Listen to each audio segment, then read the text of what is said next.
sur une seule vidéo, j'avais gagné 40 000 euros. 40 000 fois 650. Tu gagnes autant d'argent. Comment tu fais pour garder les pieds sur terre, en fait? Tout ce que je faisais avant la musique, c'était vraiment un hobby. Hein. Je t'ai entendu répéter, le talent, ça n'existe pas. Ouais, le travail est plus important que le talent. Je faisais 6 vidéos par semaine. C'est dingue. J'ai perdu ma page Facebook 2 fois. Ah ouais. J'avais une page de 6 millions d'abonnés, je l'ai perdue. Mais même me disait tout le temps, Axel, j'aime pas tes vidéos, j'aime pas. Elle a dit que tu préfères quand tu chantes. Et tu vas chanter. Il y a beaucoup de gens qui ont douté de toi, qui doutaient du fait que tu sois légitime pour faire de la musique. Frérot, tout le monde est devenu artiste TikTok aujourd'hui.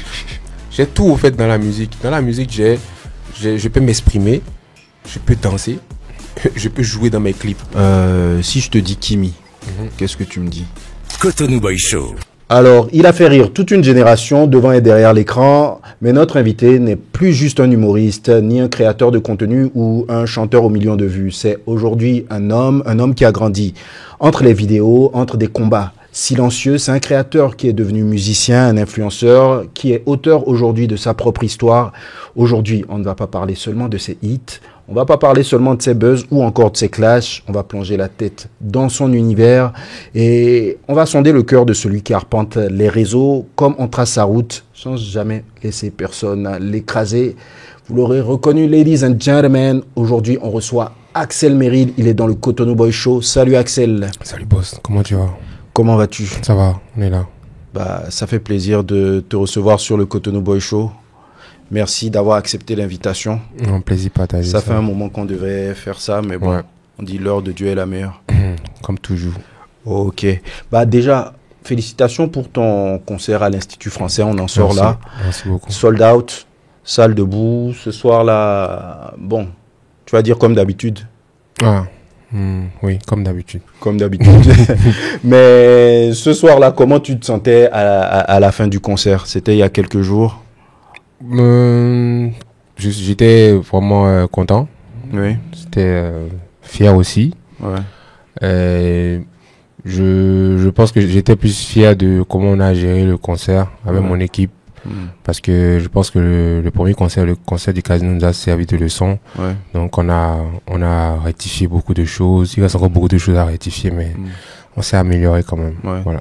Il y a quelque chose que vous avez capté, c'était très, très millimétré. Ouais, c'était mieux en tout cas. Là, c'était pas forcément parfait, mais c'était quand même mieux que le précédent. En tout cas, tous les retours sont élogieux par rapport à ce concert. Est-ce que tu estimes que tu en es dans ta carrière après ce concert-là? Est-ce que tu estimes que c'est toujours le début du commencement, comme diraient tes grands frères Toufan, ou bien tu estimes que là, tu as franchi quand même un cap? Bon, je peux dire les deux. Hein. Ouais. C'est toujours le début du commencement, mais aussi on a franchi un cap. La possibilité je pense qu'on est en train de... Mon équipe et moi, on est en train de chercher à faire plutôt des spectacles que des concerts. On ne veut pas forcément... Les concerts, en fait, c'est pas trop notre délire. C'est plus donner du spectacle au public, que ceux qui se déplacent se disent... même quand tu te déplaces, tu te dis, je veux voir des trucs, à part la musique, je veux voir des bonnes choses, des choses, je veux dire, des choses extraordinaires, des choses qui vont me faire bouger, des choses qui vont... Voilà, c'est un peu ça. On est plus dans le spectacle que dans le concert. Ouais, et ça se remarque déjà même dans toutes tes apparitions, même quand tu es invité sur des scènes, sur n'importe quelle scène, tu viens toujours avec une proposition, avec des danseurs, avec des chorégraphies, et ça c'est vraiment quelque chose d'intéressant qui est à ton actif. Mais avant de continuer dans ça, on va retourner vraiment à l'origine.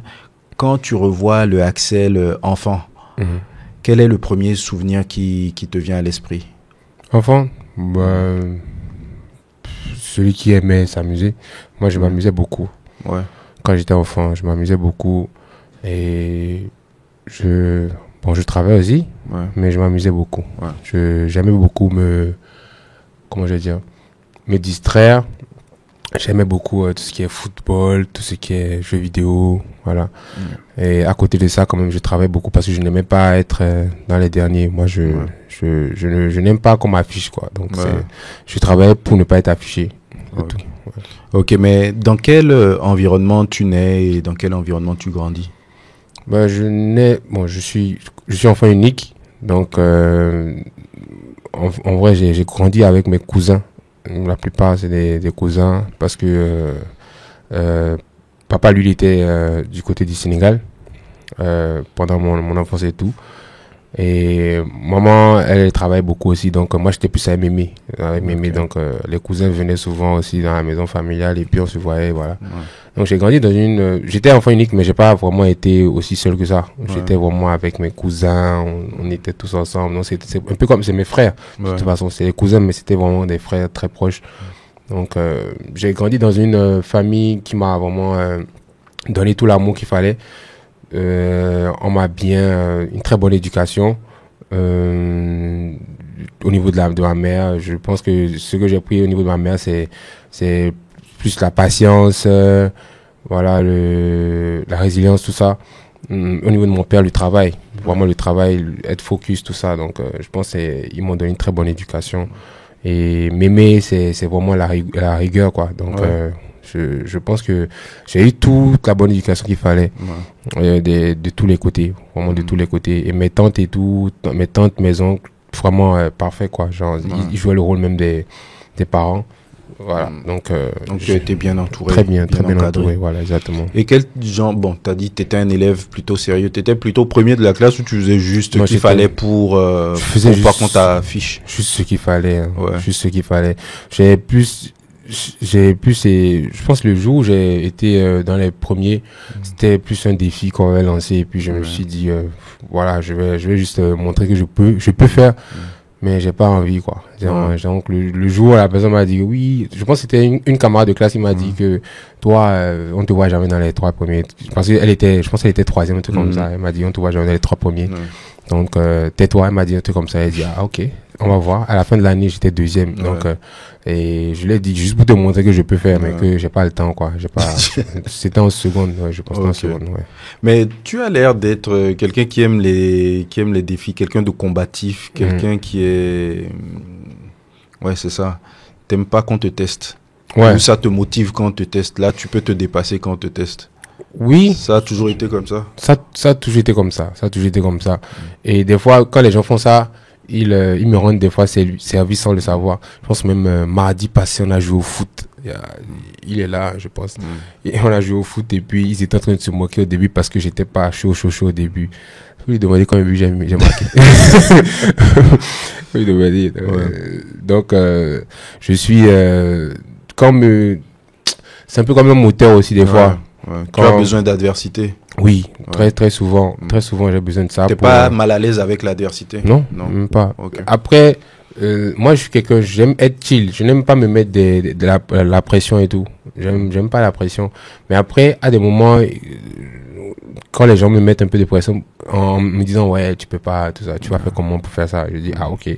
Donc, comme il n'y croit pas, je vais lui montrer que je peux. Et après, je prends pas ça personnellement, mais je prends ça comme un défi, juste pour aussi me faire évoluer moi-même. Tu vois, c'est un peu ça. Ok. Bah, tu as dit que tu es enfant unique. Moi, j'ai remarqué, chez beaucoup d'enfants uniques, même chez mes enfants, en tout cas chez ma fille, pendant qu'elle était unique, et moi-même pendant tout le temps où j'étais unique, parce que je pense que j'ai 8 ans de différence, 7-8 ans de différence avec mon petit frère. Moi, ça m'a permis de développer une certaine capacité de créativité parce que tu joues seul, des fois, tu crées des personnages, ou tu crées ton univers seul parce que, bon, t'es seul, tu dois jouer seul. Est-ce que t'as eu ça aussi? Oui, bon, moi, même si j'étais entouré de mes cousins et tout, il y avait forcément des moments là où eux, ils étaient avec leurs parents et que moi, j'étais seul. Et moi, j'ai jamais vraiment senti la solitude. Parce que j'avais toujours quelque chose à faire. J'avais, mais j'étais concentré sur mes jeux vidéo, j'étais concentré sur le dessin, parce que je faisais beaucoup de dessins aussi dans le temps. Je faisais beaucoup de choses. Je sentais pas cette solitude. Au contraire, je transformais cette solitude en moment de créativité. où je faisais, comme je l'ai dit, le dessin, quoi encore, même à la maison, tout seul et tout, des fois, je suis là à jongler et tout, avec le ballon, tout ça. Donc, je m'y plaisais. Et ça a vraiment créé cette créativité-là. Parce que je ne peux pas me dire, les moments de calme, c'était plus les moments pour réfléchir, pour faire des choses. Même si j'étais petit, je ne faisais pas forcément des trucs, c'était pas forcément pour réfléchir des trucs sérieux, mais quand même c'était pour réfléchir à des trucs que je pourrais faire au niveau de la créativité. Et puis voilà, c'est vrai. Je pense que enfant unique, quand même, ça te permet de développer une certaine créativité aussi. Mais est-ce qu'aujourd'hui, tu as toujours ce rapport avec la solitude? Parce qu'aujourd'hui, bon, non seulement sur les réseaux, tu as des millions et des millions de fans, tu es entouré, tu es tout le temps entouré de beaucoup de personnes. Est-ce que tu aimes toujours te retrouver seul, ou est-ce que tu es toujours aussi confortable à te retrouver seul avec toi-même, toujours aussi en paix à te retrouver seul avec toi-même? Bon, forcément, j'aime beaucoup me retrouver seul. Surtout quand je dois réfléchir à des choses, quand je dois faire aussi un petit je sais pas, un petit récapitulatif aussi de ce que au point où j'en suis et tout, des fois je me dis ok, je suis à ce niveau là, il faut que je fasse ci, il faut que je fasse ça. C'est des moments où j'ai besoin d'être seul, ou voilà. Mais après ça ne dérange pas, ça n'empêche pas que je puisse être avec des gens très souvent aussi, parce que aussi les gens avec qui je suis m'apportent beaucoup aussi sur ma créativité, et mes proches et tout me permettent toujours de me diversifier aussi dans ce que je fais. Même surtout dans mon équipe, il y a de très bonnes idées qui sortent. Donc à part ça, à part les moments de solitude, il y a aussi les moments avec les autres qui sont très importants. Voilà. Mais quand même, les moments de solitude sont très importants aussi pour pouvoir se ramener dans son monde, se dire que ok, là je suis seul et tout. Bon, je parle avec moi-même. Là, je suis honnête avec moi-même. Voilà. Quand on est souvent ensemble, il y a souvent des choses qu'on se cache, mais il y a souvent des choses qu'on peut pas se dire. Mais quand tu es avec toi-même, tu peux que être honnête, quoi. Tu peux pas te mentir à toi-même. Donc voilà. C'est clair. Donc j'ai lu que tu as toujours été un gars qui aimait la fête, danseur, football. Tu as toujours été une petite star, même depuis le collège.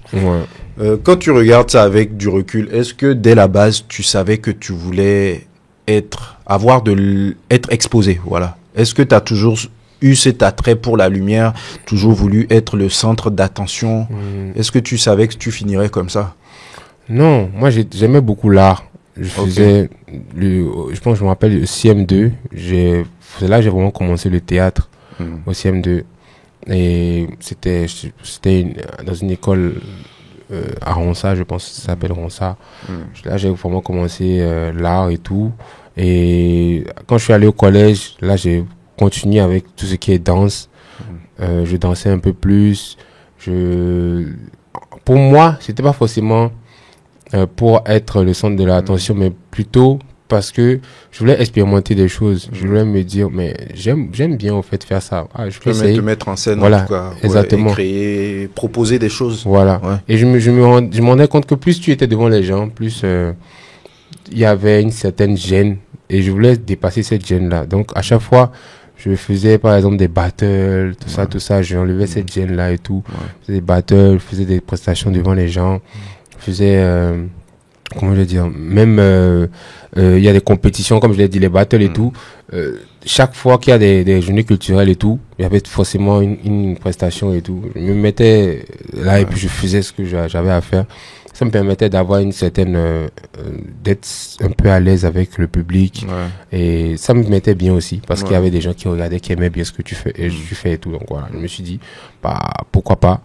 Et j'aimais beaucoup le foot aussi parce que je sais pas, mais c'est un sport que j'aime beaucoup.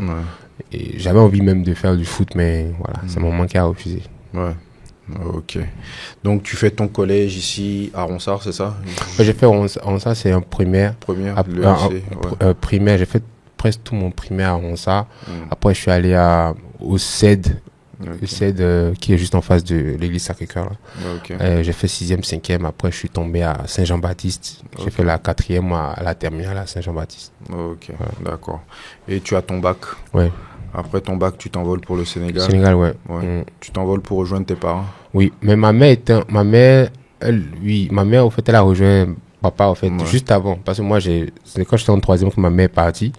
Rejoindre papa parce que lui, il travaille là-bas. Donc, ma mère aussi, elle a été affectée là-bas. Donc, moi, j'étais avec Mémé de la 3e en terminale.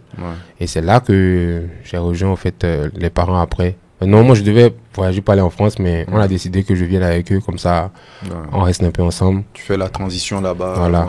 Après, pour la France. Et après, je pars. Normalement, je devais partir après la licence. Mais après, on a vu que, après la licence, le master n'était plus trop loin. Donc, 2 ans encore, ça ne me dérange pas. Donc, j'ai décidé de faire les 2 ans de master avant de partir en France. Voilà. Ok. Mais on dirait que tu aimes beaucoup le Sénégal. En tout cas, de toute ta carrière, le Sénégal revient très, très, très, très, très souvent. Qu'est-ce que ce pays t'a apporté? Je dois tout au Sénégal. Si j'étais pas allé au Sénégal, je n'allais jamais être sur Internet, ça c'est sûr. J'allais jamais avoir l'idée même de créer un compte ou je sais pas, de faire tout ce que je fais, de montrer au fait ce que je faisais dans la vie réelle. Parce que je faisais déjà des journées culturelles, tout ça, je dansais, mais je n'ai jamais eu l'idée de filmer, de mettre ça sur Internet dans le temps. Parce que je pense que dans le temps, il y avait peut-être déjà un peu Facebook, tout ça. Mais j'ai jamais eu l'idée de filmer, de mettre. C'est au Sénégal que, je sais pas, en étant là, il y avait une très bonne connexion aussi. Donc, je m'ennuyais. Je me suis dit, bon, pourquoi ne pas me filmer et puis mettre sur Internet? Et c'est là que ça a commencé. J'ai fait une vidéo de danse. J'ai mis ça. Parce que j'ai vu aussi qu'il y avait beaucoup de personnes qui le faisaient au Sénégal.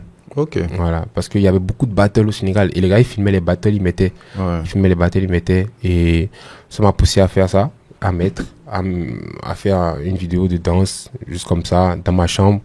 J'ai mis une vidéo de danse et tout, dans un lieu public et tout. Je me filmais, voilà, c'est comme ça a commencé. Et même au niveau du web humour qu'on faisait et tout ça, c'est là-bas que j'ai capté le truc. Parce que il y avait une connexion assez fluide, donc j'avais la possibilité de voir sur Internet ce qui se passait.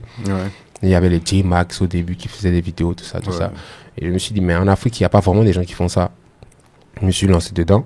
Et voilà, c'est un peu ce que ça voilà. C'est également une émission musicale. Elle va être diffusée à la radio sur Bip Radio. Donc, il y a une tradition. Tout le long de l'entretien, je vais te demander par rapport à certaines parties de ta vie, quelle est la musique qui te revient quand on parle de cette partie de ta vie. Donc, justement, par rapport à cette arrivée au Sénégal ou cette période au Sénégal, quand tu t'en rappelles, quelle musique te vient, quel morceau te revient? Quand tu l'écoutes, ça te ramène direct là-bas. Je pense Viviane Chidid, No Stress. No Stress, ouais. Pourquoi? Parce que je pense, pour moi, c'est le premier son sénégalais que j'ai kiffé, que j'ai vraiment kiffé. La sonorité, la facilité avec laquelle elle a posé sur le son. Et le fait que même la dame, elle est trop forte en fait. Donc c'est la première personne qui m'a tapé dans le cerveau quand je suis allé au Sénégal. Et voilà. Donc on va se l'écouter. Viviane Chidid, No Stress. Alors, tu arrives au Sénégal, tu postes tes premières vidéos, la connexion est fluide. C'est quoi les réactions?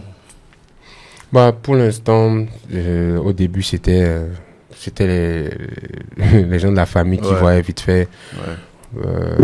C'était juste pour m'amuser, c'était juste pour rigoler. Après, il y a Jojo qui était avec qui j'ai fait la rencontre. J'ai fait une rencontre avec Jojo. Il était au Sénégal aussi? Il était au Sénégal. C'est au Sénégal, on s'est vu. Lui, en fait, à la base, il devait faire médecine. Mais quand il s'est assis au niveau de médecine, là, il a vu 2-3 cours. Il a changé, il est venu au niveau d'informatique, quoi. Donc, c'est en informatique qu'on s'est rencontrés. Nous, on avait déjà commencé l'année. Il est venu 3 semaines après qu'on ait commencé. Donc, il a même expliqué pendant qu'il était en train de faire sa présentation qu'au fait, il était allé du côté de la médecine et que ça l'a découragé directement. Donc, il est venu ici. Et c'est là qu'on a fait la connexion parce que moi, en étant petit, j'aimais m'amuser aussi. Et j'étais aussi quelqu'un de très taquin. Voilà, moi, je taquinais tout le monde. Et Jojo, quand on s'est rencontrés en même temps, là, genre, ça s'est fait très vite. Vous avez enchaîné. Exactement. Puis, comme on était béninois, il est béninois, je suis béninois, dans la salle, on s'est très vite capté. Et même les gens qui étaient autour de nous se sont dit que, vous avez une bonne vibe et tout, faites des trucs ensemble. Parce qu'ils ont vu que moi, je faisais déjà des trucs. Donc, ils ont dit, faites des trucs ensemble, créez un truc ensemble et tout. On a créé un truc ensemble et voilà, c'est là que ça, on a commencé ensemble et ça a évolué. Voilà. Mais qu'est-ce que tu considères comme ta première vidéo à succès? À quel moment tu as senti que, bon, là, cette vidéo, il y a quelque chose qui se passe où tu as pris conscience des chiffres et tu t'es dit, Bon, je pense que ça a vraiment commencé à évoluer quand on a créé un petit groupe de danse au Sénégal. Où, en vrai, il y avait des groupes de danse, mais nous, on avait un truc particulier, c'est-à-dire qu'on était vraiment que des Béninois. C'est-à-dire, il y avait Amélio, il y avait Brent, il y avait Jojo, il y avait moi, on était 4. Et on filmait et on mettait ça sur les réseaux à chaque fois. On filmait, on mettait ça sur les réseaux. Donc, du coup, il y avait même les gens des écoles et tout, ils venaient juste pour nous regarder pour la plupart du temps parce qu'ils aimaient bien aussi comme on mettait ça sur internet. Beaucoup de personnes mettaient pas leurs vidéos pendant les journées culturelles sur internet, mais nous on faisait et ça a ramené des gens et ça a commencé à avoir des vues, tout ça au niveau de la danse. Ça c'est au niveau de la danse, ça a commencé à marcher. Et au niveau des vidéos humour et tout, ça a commencé à marcher au moment où on a combiné la danse avec l'humour. À un moment, c'était le film, c'était quoi si les films chinois étaient tournés en Afrique. Bon, c'était un truc comme ça. On avait fait ça ensemble, Jojo et moi. On dansait en même temps qu'on faisait, on se battait en fait. On mettait des sons africains, tout ça, par rapport à la position qu'on prenait dans les combats. Donc, c'est ça qui a le plus marché. Il y avait Arafat qui a publié, par son âme. Il y avait CH Beno, il y avait même il y avait Fababi, beaucoup de personnes qui avaient publié dans le temps. C'est ça qui a fait propulser. Et je me rappelle le jour là même là, on devait tourner Jojo et moi. Jojo il devait être à la maison. Il n'était pas à la maison le jour là. J'ai failli m'énerver et parti. J'avais même cousu des habits le jour là pour qu'on puisse porter les habits pour le tournage. Voilà, il était chez sa copine et puis je lui ai dit que si tu viens pas là tout de suite, moi je vais partir. Il est venu, on a tourné et ça, quand ça a marché comme ça, il dit que oui, tu avais raison. Il dit que il fallait rester chez ta copine là-bas. C'est ça qui a vraiment propulsé le truc. Et nous, ce qui est bien chez nous, c'est que quand quelque chose marche, genre, on ne s'endort pas. C'est là maintenant qu'on allume encore. Voilà, c'est ça qui a fait que ça. Donc il y a cette vidéo là qui marche et vous enchaînez, c'est ça? Exactement. Et là, à quel moment ça prend de l'ampleur? À partir de combien de vidéos vous vous dites, bon, là, on est quelque chose de sérieux, faut qu'on se concentre vraiment dessus? Ou ça reste toujours un hobby pendant tout ce temps? Ça reste un hobby. Ça reste un hobby. Moi, avant avant la musique, tout ce que je faisais avant la musique, c'était vraiment un hobby. C'est juste qu'à un moment, c'était ça faisait gagner de l'argent aussi. C'est ça qui faisait que voilà, il y a de l'argent à se faire. Donc tu laisses pas complètement comme ça. Mais sinon, moi, je le faisais vraiment pas hobby. Et juste parce que je me retrouvais, c'est comme ça que moi je suis à la base dans la vraie vie. J'aime bien faire chier les gens. Donc je me retrouvais dans le rôle et puis c'est tout. Ok, mais tu as dit que tout ce que tu as fait avant la musique, c'était un hobby. C'était quoi tes références musicales à ce moment-là? Et déjà c'est la première question. Et la deuxième, est-ce que tu avais en tête que tu voulais faire de la musique? Oui. Déjà. J'avais, en vrai, ce que je voulais faire de base, quand j'ai commencé sur Internet, c'était plus de la musique. Ok. Dès la base. Mais oui, c'était ça à la base, musique et danse. Mais il y avait trop de personnes qui étaient vraiment trop connues dans ce temps-là et qui faisaient. Il y avait trop de chanteurs. Il y avait Vanico, il y avait Vano, il y avait beaucoup de personnes. Je pense que Tiaf aussi était dans le... Moi, je suis quelqu'un, j'analyse beaucoup. Je me dis, c'est pas le moment, tu vois. Genre, si tu te mets dedans là, tu vas passer comme... On va même pas te voir. En fait, en plus, les gars, ils étaient vraiment très chauds. Donc, c'est là que je me suis dit, frère, trouve un truc que tu vas faire et qui va pas te dénaturer, genre tu vas te sentir à l'aise dedans, tu vas faire ton truc au calme. Si après tu dois refaire, tu vas faire de la musique, il n'y a pas de problème. Genre, donc ça peut depuis aller. la base, tu étais là, tu étais tapis, tu regardais, tu disais attendez, Oui, parce que j'arrive pour vous. En fait, j'avais même fait un son avec, je me rappelle dans le temps, j'avais fait un son avec X-Time. Dans le temps. Ouais. Même je me rappelle le jour où on a fait ça, c'était il y avait Blaze même au studio le jour là. Et on a fait un son juste pour délirer. Moi je faisais ça, je faisais des parodies. Ouais, tu faisais des parodies, il y avait je sais pas, il y a la distance, voilà, la distance, Kirikou, Gary, voilà. Tout ça, ouais. Beaucoup de sons comme ça. Ouais. Mais je ne le faisais pas juste. Même quand on écoutait les sons, on voyait quand même que je prenais la peine de garder le même flow que les artistes. Je prenais la peine de garder les mêmes rimes que l'artiste. C'était un petit message que je lançais aux gens. Sinon, à la base, les gens qui font des parodies, ils s'en foutent des fins de phrases, ils s'en foutent des rimes. Ils veulent juste. Donc toi, tu travaillais vraiment, tu te prenais la tête à travailler le texte. Le texte, exactement. Pour que ça ait un petit sens quand même. Et même si c'est drôle et tout, il y a un petit sens. Donc, c'est ça. Je faisais mon truc très lentement, et je faisais mes vidéos à côté aussi. Je me disais, si ça doit aboutir à ça, ça va aboutir un jour. On sait jamais. Donc tu as gardé ton rêve, tu as chéri ton rêve, tu as travaillé ça. Ouais. Mais j'avais pas vraiment comme objectif de tomber forcément dans la musique. Je me suis dit, bon, j'aime la musique. Là, actuellement, je fais des vidéos drôles et tout. Je continue, mais je fais un peu la musique, voilà, ça fait sourire les gens, ma musique et tout. C'est bien. Si ça marche, c'est bien. Si ça marche pas, il n'y a pas de problème. Si ça aboutit à la musique aussi, ça va, il n'y a pas de problème. Donc, j'avais pas forcément dans ma tête de, je vais faire forcément la musique, non. Moi, j'étais déjà dans l'optique même de faire du cinéma parce qu'en fait, j'étais quand même un peu avancé en web humour et tout. Mais, voilà, c'était juste, je faisais ça pour kiffer. C'était des hobbies, tout ça. Il y a une phrase que tu as dit et que je t'ai entendu répéter. Le talent, ça n'existe pas. Ouais. Tu le penses vraiment? Pour moi, le talent, là. En fait, c'est une façon de parler, en fait, quand on dit que le talent n'existe pas. C'est, le travail est plus important que le talent. Ça, c'est clair. Donc, du moment que, si quelqu'un qui a le talent et qui travaille pas ne peut jamais dépasser quelqu'un qui n'a pas forcément autant de talent que lui et qui travaille. C'est impossible. Parce que, les gens disent souvent que Messi, par exemple, qu'il a le talent et qu'il ne travaille pas. Alors que c'est faux. Il travaille. C'est ça, en fait, le truc. Les gens ne se rendent pas compte, en fait, que le mec, il ne monte juste pas ses séances d'entraînement, il n'a pas de caméras tout le temps, qu'il le filme à la maison, tout ça. Mais ça, c'est pas pour autant qu'il ne travaille pas. Non, mais je pense qu'il veut le dire, c'est que quand tu vois Messi, tu sens qu'il a des facilités. Que peut-être Ronaldo, vu que c'est à lui qu'on le compare souvent, n'a pas, et que Ronaldo a dû travailler vraiment. Et puis, bon, Ronaldo également, lui, montre vraiment son lifestyle. Et bon, c'est pour ça. Tu te dis que c'est parce que Ronaldo montre son lifestyle, les gens pensent qu'au fait, il a travaillé forcément. Alors qu'en vrai, moi, je trouve que les deux, c'est la même chose. Les deux travaillent. Les deux, ils sont vraiment disciplinés. Donc, moi, je me dis, le talent pour moi, c'est pas quelque chose qui doit forcément être au-dessus du travail. Parce que le travail, c'est plus important. Moi, par exemple, si moi j'ai des enfants, je vais vraiment insister sur ça. Je vais leur dire, quel que soit ce que tu as comme talent, que tu te crées comme talent, faut travailler. Tu vois, parce que on ne naît pas, si notre fond, c'est pas écrit, tu as le talent de ça, tu as le talent de ça. Des fois, même, tu ne sais même pas que tu as tel talent. C'est en fouillant, en fouillant dans ta tête, ou en faisant des trucs que tu te rends compte, en fait. Donc, du coup, tu t'es bougé. Voilà, en testant. Donc, tu t'es bougé quand même pour voir que, je peux faire ça.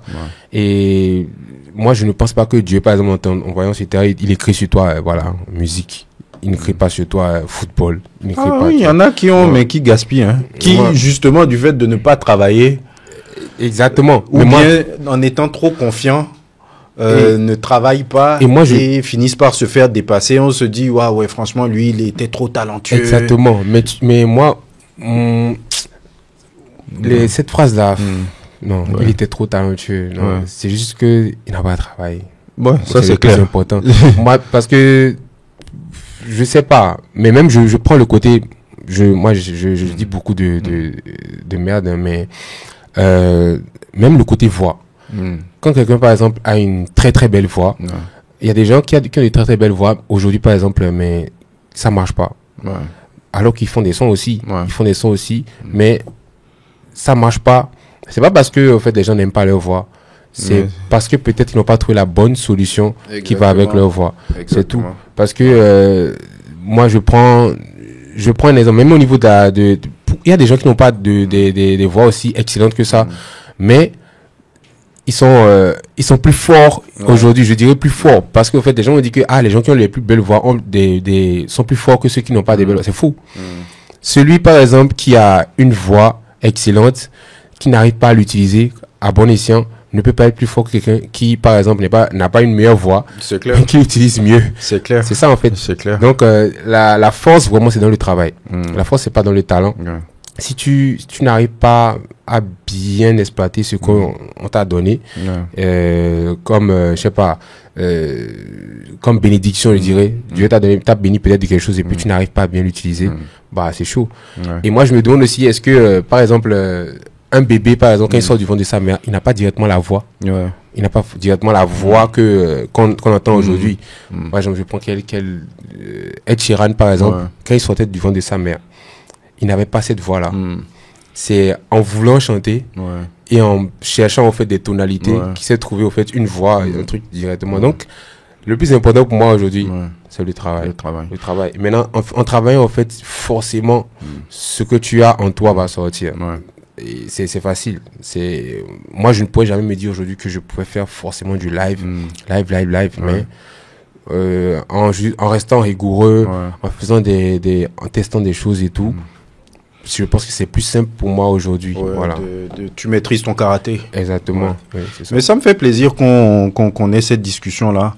Parce que je trouve que ça correspond vraiment à toi, à ta carrière, à ton parcours.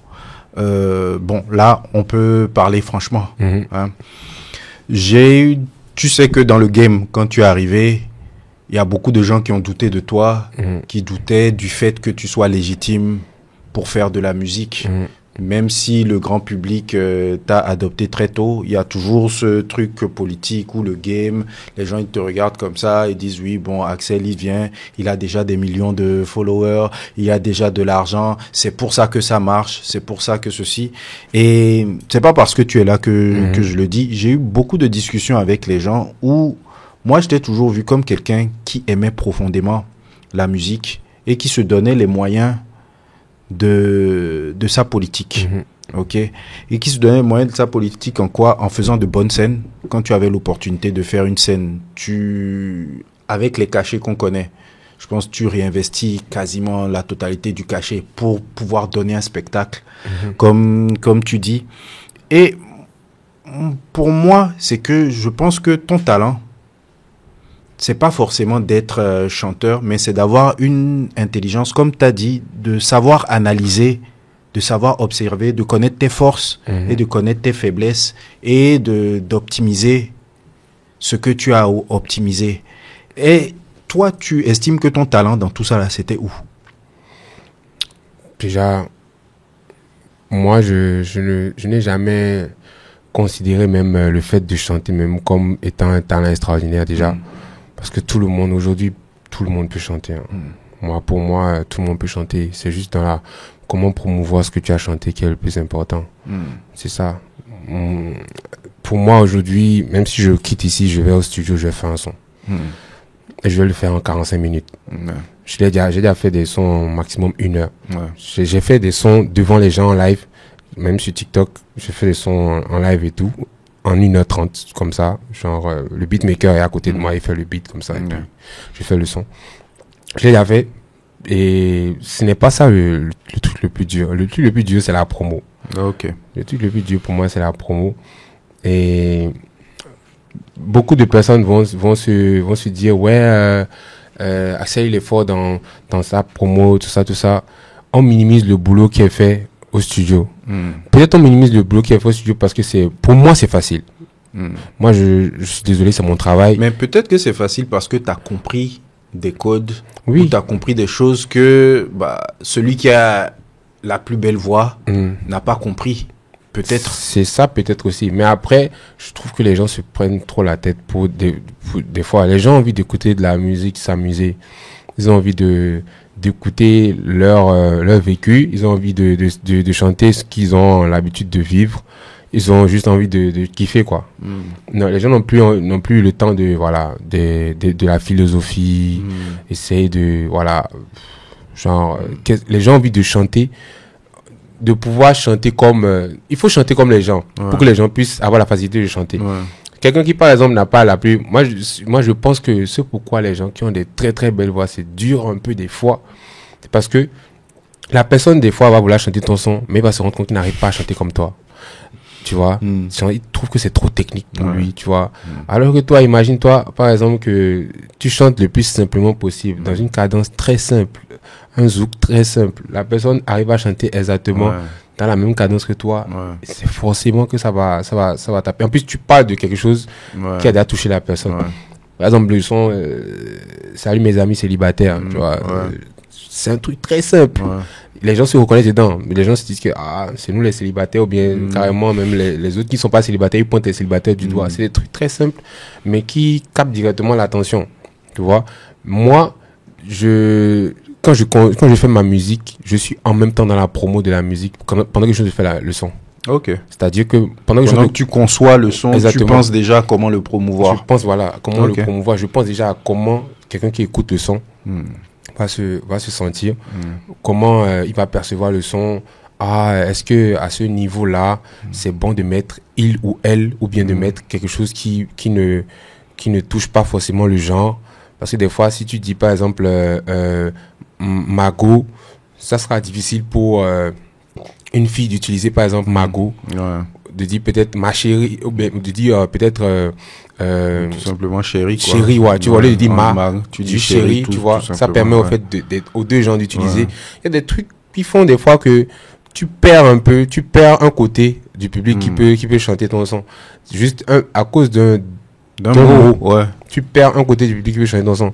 À cause peut-être d'un mot, tu peux perdre peut-être une génération qui peut chanter ton son. Moi, quand je chante mes sons, je fais en sorte que c'est très intentionnel. Exactement. Tu sais exactement à qui tu veux, à qui tu veux parler. Que les enfants puissent chanter, les jeunes, les grandes personnes. Par exemple, la fois dernière, mon concert, j'étais étonné d'entendre des gens chanter mon son Je m'en fous. Parce que les gens disaient que c'était un son pour les enfants, tout ça. Non, ça, j'entendais en fait tout le monde chanter le son et me dit, mais il n'y a pas que des enfants ici, j'entends les gens chanter. Donc, et ça, en fait, et ce n'est pas moi seul qui le fais. C'est même les chanteurs, en fait, en France, des fois, ils ramènent des TikTokers au studio et ils leur demandent, en fait, ils t'écoutent ça. Écoute ça, par exemple. Est-ce que tu pensais qu'il y a une traîne à faire dessus? Donc, ils testent avant de lancer. Parce que moi, la chance que moi j'ai, c'est que comme j'étais sur TikTok aussi, je sais un peu ce qui tape, je sais un peu ce qui peut, truc là. Parce que même la façon de faire la promo et tout sur TikTok et tout. Au début, les gens disaient, ouais, Axel, c'est quoi ça? Tu es un artiste de TikTok, tout ça. Et, frérot, tout le monde est devenu artiste TikTok aujourd'hui. Alors qu'on on me reprochait ça avant, on me disait que oui, c'est quoi, c'est la fête de challenge, les trucs comme ça, tu fais des sons et tu penses que les gens ont fait des challenges dessus seulement. Tout le monde, même Maître Gims fait ça. Mais aujourd'hui, est-ce que, justement pour moi, c'est ça tes talents en fait, cette capacité d'analyse, parce qu'aujourd'hui, si tu veux faire de la musique, si tu n'as pas cette capacité d'analyse, tu vas foncer dans le mur, tu maîtrises l'algorithme d'une manière ou d'une autre. Je pense, tu vois, c'est comme ce qu'on disait, c'est là le travail que les artistes doivent faire aujourd'hui. Aujourd'hui, si tu es un artiste et que tu n'es pas prêt à faire ce travail d'analyse, ce travail de maîtrise de l'algorithme, de connaître le public, je pense que tu n'as pas beaucoup de chances de réussir. Hein. Ouais, moi je pense aussi que tous les artistes devraient avoir ça. Moi, quand les gens parlent de ça par rapport à moi, je m'étonne au fait. Ça me surprend du fait qu'on pense que ce soit trop extraordinaire que je puisse faire ça au niveau de ma promo, parce que c'est ma chose. Je peux pas, personne ne peut vendre ma chose plus que moi.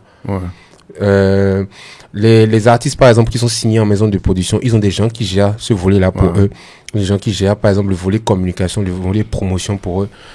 Mais quand tu es comme moi, tu es en indé, tu vas pas attendre que quelqu'un puisse faire ça pour toi. Il faut le faire et il faut vraiment réfléchir. Tu finis. Mais voilà, combien de temps ou bien quelle quantité de travail ça te prend en termes de pourcentage? Je prends un son, je m'en fous par exemple. Ça là, ce travail de réflexion, c'est quelle part du travail?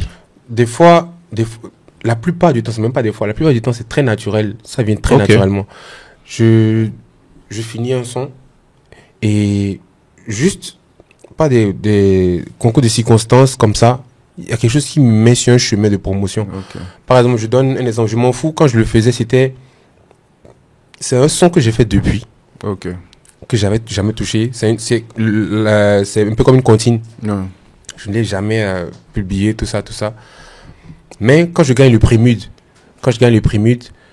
et que les gens disaient que oui, à quel moment lui gagne le prix MUD, j'ai dit ok, c'est le moment de sortir le son, je m'en fous. Et c'est le son en fait parlait du fait que les gens correspondait au moment en fait. Exactement. Tout ce qu'ils disent c'est que des blabla. Donc j'ai mis ça et quand je l'ai mis, je dois dire quand même que j'ai un peu de chance aussi des fois. Quand j'ai mis le son, ça marchait bien, c'était une comptine, tout ça. À un moment, il y a un DJ Giacomo, DJ Emos Giacomo. Il prend le son, il prend le truc comme ça, et il met un rythme que les Haïtiens ont l'habitude d'utiliser. Et c'est fini. C'est là que les Haïtiens ont commencé à faire le challenge. Je me suis dit, c'est quoi l'histoire avec les Haïtiens? Explique-moi. C'est quoi? C'est mon peuple. Les Haïtiens, c'est mon peuple. Je vois, il suffit que tu mettes un drapeau d'Haïti. Et c'est le feu. Hein. En fait, c'est ça. En fait, moi, c'est à cause des Haïtiens que ça a pété pour moi dans la musique. Hein. Ah ouais? Ouais. C'est à cause des Haïtiens. Parce qu'à la base, si j'avais pas mis le compas à la fin du son, le lala, ça n'a jamais marché. C'est à cause des Haïtiens. Et quand je l'ai mis, ils ont commencé à faire des challenges, tout ça. Parce que j'ai fait tout le son, le lala, et j'ai mis que la fin, où je dis ça va péter. J'ai même jamais mis un challenge où j'avais chanté le début du son. Tel que même des gens, quand ils entendent le son, au début, ils connaissent pas trop le son. Ils sont perdus. C'est à la fin qu'ils entendent le ils se disent, c'est ça le son. Et puis, genre, ça pète de partout. C'est-à-dire que s'il n'y avait pas eu le lala, il n'y aurait même pas eu de Kimi. Parce qu'en fait, c'est le lala qui m'a permis de lancer le moteur. Et je me suis dit, mais, 1 million de vues en 2 semaines. On a eu 1 million de vues en 2 semaines sur le lala. C'était le compas. Et c'est pour ça qu'en fait ma carrière est vraiment liée au compas, à Haïti, ça. Et eux, on s'est connus. C'est même pas que je suis allé forcément chercher le compas. Hein. On s'est connus sur des lives. Je faisais des lives sur TikTok. Et les gars, ils venaient en commentaire, ils disaient, Axel, écoute le son là. Mets le son là. Parce que je mettais souvent des sons dans mon live. Mets le son, je mettais des sons compas. Et souvent dans les sons et tout, j'entends chawa pété. Et puis je dis, ça veut dire quoi chawa pété? Les gars me disent que ça veut dire que ça va tuer, tout ça et tout comme ça. À part ça, ils me disaient aussi les bois calés, les trucs comme ça. Ils me sortaient des mots en fait en commentaire. Donc moi, si j'allais chercher, je me disais, mais c'est cool. C'est pour ça le jour où j'ai fait le son, j'ai fini le son, je me suis dit, mais il manque un truc. Et je suis rentré à la maison. Et dans ma tête, j'entends une mélodie qui vient dans ma tête et ça fait parce que moi dans les instruments que je fais souvent c'est moi qui donne la mélodie souvent à Dien, pas mon beatmaker, c'est Dien Beat. Tu travailles qu'avec lui? Vraiment 90% c'est lui. Voilà. Donc je donne juste la mélodie parce que surtout les mélodies compas ça fuse dans ma tête quoi. Je sais pas, j'aime tellement le compas que je sors les mélodies. Mais je peux pas jouer. Donc je lui ai dit, car moi, voilà. Voilà. Je lui ai dit, fais ça comme tu entends, comme je vais faire exactement comme ça. Et quand j'ai fait ça directement, j'ai mis, quand on a écouté le son et tout, on a envoyé ça à une amie qui est des îles et tout, elle a dit que putain, mais le compas, la partie compas là, c'est dingue, c'est la partie là qu'il faut mettre. Et j'ai mis ça en fait, j'allais ça. Et ça a pété. Exactement, ça a pété. Voilà. Écoute, t'as une bonne maîtrise, je pense, de l'algorithme, comme je disais. Mais est-ce que l'algorithme t'a déjà planté? Est-ce qu'il y avait des choses dont tu étais sûr que t'as balancé et enfin que ce soit à la période où tu faisais des vidéos ou dans la musique? Hein. Personne n'a la maîtrise de l'algorithme. Ah ouais? Personne. En fait, le seul truc dans lequel tu peux forcément avoir des vues et sur Internet, c'est parler de la vie des autres. c'est le seul truc dans lequel tu es sûr d'avoir des vues. Ouais. C'est-à-dire que tu parles de la vie des autres, tu parles des BRL, des trucs comme ça. C'est des trucs que les gens vont toujours regarder, tu vois. Mais moi, là où même, quand les gens disaient que oui, Axel, il n'est pas légitime, il a des abonnés, c'est faux. À partir du moment où tu ne fais plus des choses de la distraction, que tu fais plus tu le sens sur le web, chiffres, l'humour, en fait, tout ça, tu le sens direct sur tes chiffres. Et le truc, c'est que moi, je peux faire des vidéos aujourd'hui, la vidéo fait maximum 10 000 vues, maximum 10 000 vues, alors que j'ai 6 millions d'abonnés. Ouais. Ça veut dire que les 10 000 personnes là, ou bien les 10 000 sont vraiment focus sur ma musique. Et moi, c'est le plus important pour moi. Ce n'est pas, j'ai 7 millions d'abonnés sur TikTok aujourd'hui, mais c'est pas les 7 millions d'abonnés qui voient toutes mes vidéos. C'est ça, en fait. Donc, l'algorithme, tu peux pas maîtriser l'algorithme, tu peux pas jamais faire des scores tout le temps. C'est pour ça que moi, je dis, ceux qui font des bérets sur Internet ne peuvent pas être contents de leurs chiffres. Non, sincèrement, tu peux pas être content. C'est trop facile, en fait. Moi, je viens aujourd'hui, je dis par exemple, Boss Nasty, est-ce que tu sais qui je suis aujourd'hui? Tu sais qui je suis? Hein? Est-ce que toi, tu peux me parler? Les gens vont directement venir comme ça. Oh, il est en train de dire quoi? C'est fini. Il y a des vues directement. Il n'y a rien de créatif dedans. Il n'y a absolument rien de créatif dedans. C'est pour ça qu'aujourd'hui, on peut vraiment compter sur le bout des doigts les vrais créateurs de contenu. Moi, j'ai déjà mis un thème à ma carrière de créateur de contenu. Ah ouais, c'est définitif. Tout ça, depuis 3 ans, j'ai déjà jeté ça à la poubelle. Ah ouais. Donc, moi, quand je vois des fois, c'est dû au fait de compter vraiment les vrais créateurs de contenu. Les vraies personnes qui sont vraiment dans la création de contenu. Parce que la plupart des gens se collent à l'actualité pour faire du contenu. Ouais, pour faire du contenu, clairement. Et voilà. Donc, c'est-à-dire que s'il n'y a pas d'actualité, tu peux lui faire du contenu. C'est ça le problème. Donc, voilà pourquoi moi, le mot, même influenceur, déjà de base, c'est un truc assez, comment je vais dire, limite. C'est très, comment je vais dire, c'est quoi le mot? C'est péjoratif, non? Non, c'est pas péjoratif, mais c'est délicat. C'est délicat parce que influencer, c'est différent. C'est différent de créer des contenus. Voilà, exactement. Donc, c'est un peu ça. On peut pas maîtriser l'algorithme. L'algorithme, il fait ce qu'il veut. Voilà, je peux mettre une vidéo qui a fait 1 million là tout de suite. Je poste une autre vidéo directement, je fais 5 000 vues. Voilà, donc tu peux jamais maîtriser. Quand tu fais 5 000 vues là ou 10 000 vues, tu te sens comment? En plus, moi je suis quelqu'un, je ne supprime même pas. Il y a beaucoup de personnes, quand ils font pas le score qu'ils ont l'habitude de faire, ils suppriment. Mais qu'est-ce que c'est fou, c'est pas du tout intéressant de le faire. C'est pas intéressant de le faire. Moi, si tu vas sur mon compte, tu verras des vidéos, il y a des vidéos qui font 300 000 vues, 400 000 vues. Après, tu vas voir directement 10 000, 20 000. Mais tu laisses. Parce qu'en fait, chaque vidéo a son histoire. Et quand tu supprimes, ça casse encore plus ton algorithme. C'est ça, en fait, le truc. Quand tu supprimes, le titre se dit, mais frère, pourquoi il supprime sa vidéo? Ok, la prochaine qu'il va mettre, il va voir. Et on te fait ça encore et puis tu vois que tu te rends compte que tu n'arrives pas à faire les mêmes scores. Ça démarre difficilement. Quand je fais la musique aussi, c'est la même chose. Quand je fais de la musique, les gens se disent que, directement, ces abonnés vont voir tout ce qui... Non, c'est faux. Ceux qui ne voudraient pas que je fasse de la musique, ils partent. Moi, je dis pourquoi il ne fait plus des vidéos, pourquoi il ne fait plus de la création de contenu. Donc, ils partent. Même ceux qui sont là et tout, qui veulent essayer de voir un peu, ils ne soutiennent pas forcément vraiment comme ils faisaient à les vidéos. Ils regardent juste. Mais en faisant de la musique, justement, tu as gagné un nouveau public. Ouais. Bien sûr. Est-ce que tu sais c'est à quoi ressemble le public et tu as gagné? Parce que j'ai été surpris, je pense l'année dernière, à un dîner de famille. J'ai des tantes qui ont la cinquantaine qui étaient en train de parler de toi. Et là, j'ai dit non, je suis battu. c'est ça. Et elles étaient en train de débattre, mais de ouf. C'est ça qui est bien. C'est parce que moi, je ne veux pas avoir une seule génération. Moi, j'essaie de toucher vraiment tout le monde. Et il y a forcément des sons qui sont plus chauds, plus voilà. Mais il y a des sons quand même qui font l'unanimité au niveau des générations. Et c'est ça qui est bien. Mais j'ai gagné vraiment beaucoup plus de monde quand j'ai commencé la musique. Parce que avant de commencer la musique, j'étais à 500 000 abonnés sur YouTube.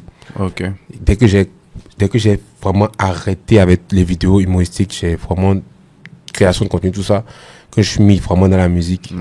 Je suis allé, là, actuellement, je dois être à 1 700 000. Donc, je pense que j'ai gagné peut-être 1 200 000 personnes en plus. Donc, nice. Ouais. Et c'est vraiment les gens des îles, les Haïtiens, le Sénégal.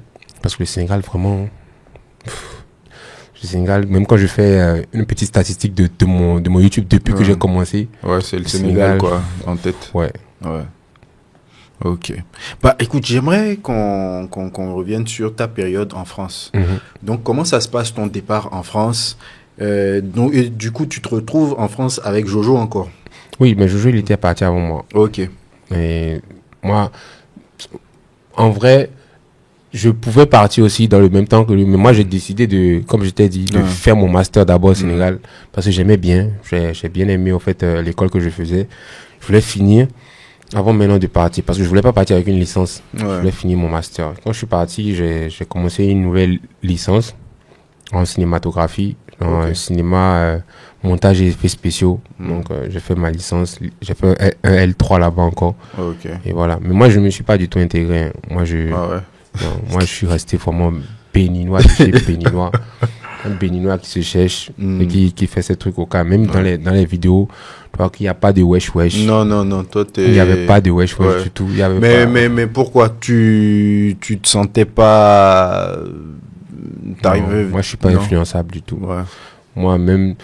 En plus, je traînais avec des gens qui vraiment, que des Français, tout ça, la plupart du temps. Mais tu étais toi-même. Ouais, j'ai même travaillé à Disney, à Disneyland, pendant 2 ans. Mais j'ai pas du tout été influencé. J'avais mon accent. Il y a beaucoup qui se moquaient même de mon accent et tout. Je dis, mais c'est votre problème, hein, je m'en fous. Donc, je faisais mes vidéos, je gardais mon même accent. Parce que je ne sais pas faire semblant. Je ne sais pas, en fait, être influencé par les autres, impossible. Mais c'était quoi ton état d'esprit dans cette période-là, quand tu es en France? C'était quoi ton projet? Quand j'étais en France, en vrai, c'était finir mes études et avoir moi mon diplôme en montage et effets spéciaux, essayer de commencer aussi, parce que le montage, j'aime beaucoup le montage aussi. Donc, essayer de trouver quelques petits boulots, faire en sorte d'être, même si c'est pas assis dans un bureau et tout, mais quand même, qu'on me confie des montages, que je fasse des montages, j'envoie, tout ça. Donc, c'était ça mon état d'esprit. C'était pas forcément... Vraiment tout ce que je faisais comme hobby là.